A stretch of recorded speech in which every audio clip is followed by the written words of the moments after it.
পঞ্চম শ্রেণীর দ্বিতীয় প্রান্তিক মূল্যায়ন 2026-এর ইংরেজি বিষয়ের একটি মডেল প্রশ্ন নিয়ে উপস্থিত হয়েছি। সম্মানিত অভিভাবক এবং প্রিয় শিক্ষার্থীবৃন্দ, বরিশাল অনলাইন একাডেমি এবং বিক্রম অনলাইন একাডেমির পক্ষ থেকে স্বাগত জানাচ্ছি।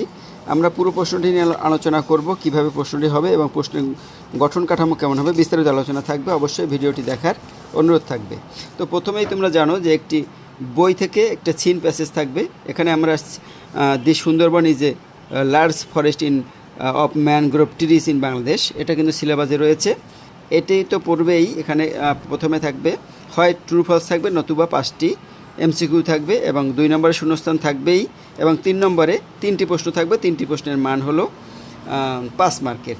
আর এটা যদি না আসে তাহলে 100% মনে করবে যে Farhana's school planned a field trip for the students of class 5, এটা থাকবে। এই দুটো সিন প্যাসেজ পড়লে একটা 100% কমন আসবেই। সুতরাং এই দুটোই তোমরা বাসায় বসে ভালোভাবে প্র্যাকটিস করবে এবং এই ফিল্ড ট্রিপ যদি ফারহানাস বলো তাহলে কিন্তু এই যে 2 নম্বরের এই যে প্রশ্ন কয়টা রয়েছে, এই প্রশ্ন কয়টা কিন্তু অবশ্যই ভালোভাবে প্র্যাকটিস করবে। তো গেল এটা। আর এখানে কিন্তু এই যে সুন্দরবনে, what is the Sundarbans, Sundarban হচ্ছে ম্যানগ্রোভ বন। তারপর what does the Sundarbans do you our country, destroy, intro, clean and protect. What does, Sundarban আমাদের কী করে, প্রোটেক্ট করে, রক্ষা দেয়। Where is the Sundarbans situated, কোথায় অবস্থিত, in the eastern part of Bangladesh, in the south western এটা হবে না, উইথ দ্য নর্থ এটা হবে না, সেন্ট্রাল পার্ট, তাহলে সাউথ দক্ষিণে অঞ্চলে এটা হবে। তারপর দেখো the royal Bengal tiger is dash in the Sundarbans, supplied, found, given, killed, তাহলে ফাউন্ড দেখা যায়। তো what does the Sundarbans do to us in many ways, gives, helps, carries, spoils. সুতরাং এখানে আমাদের অনেক কিছু দেয়। তারা কি করে, গিভস, আমাদেরকে সুন্দরবনস অনেক কিছুই দিচ্ছে।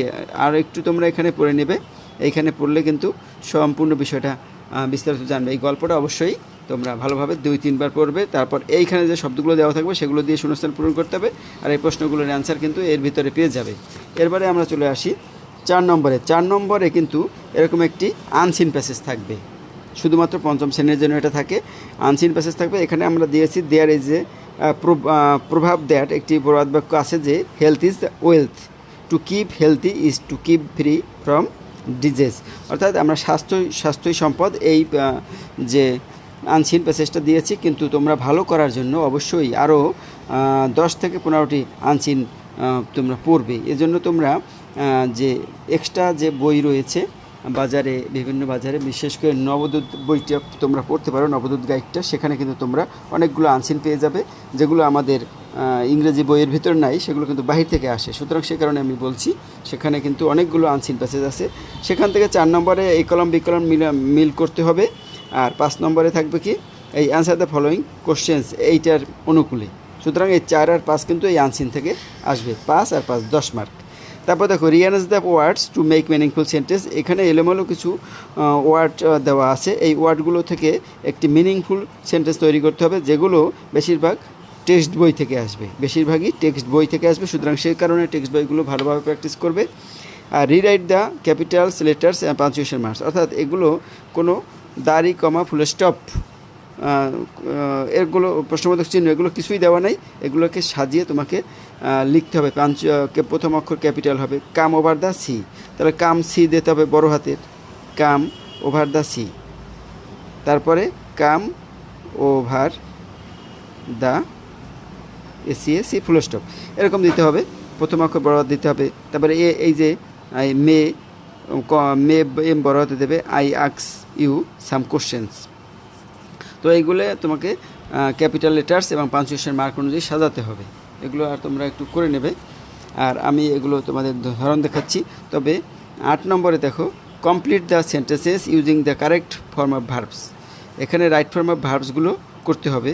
এই যে Farhana dash in with her friends, এখানে ফারহানার এই যে গল্পটা তোমাদের দেখাইছি, সেই গল্পটা অনুযায়ী কিন্তু এটা করা হয়েছে। সুতরাং গল্পটি পড়লে কিন্তু তোমরা এই রাইট ফর্ম ভার্বসগুলো ভালোভাবে করতে পারবে। এখন কখন আসছে, এটা বেশিরভাগই কিন্তু ফারহানার থেকে এসেছে। সুতরাং এগুলো কিন্তু তোমাদের বুঝতে হবে এবং করতে হবে। এখানে কিন্তু 5 মার্ক থাকবে। তারপর দেখো write a short composition, healthy food healthy food থেকে। এখানে যে হেলদি ফুডের একটা গল্প আছে আনসিন প্যাসেজ, সেখান থেকে কিন্তু এটা নেওয়া হয়েছে। তো সুতরাং হেলদি ফুডের উপর গুরুত্ব বিবেচনা করে তোমাকে অ্যাটলিস্ট 5 সেন্টেন্স, তার উপরে হলেও সমস্যা নেই। আর সাপোজ 10 নম্বরে, suppose you are Sujan, now write a Bilal, তোমার বন্ধুকে লেখো, write a letter to your friend about annual sports day or of your school. অর্থাৎ তোমার বিদ্যালয়ের বার্ষিক ক্রীড়া প্রতিযোগিতা সম্পর্কে তোমার বন্ধু কাকে, বেলালকে একটি চিঠি লেখো।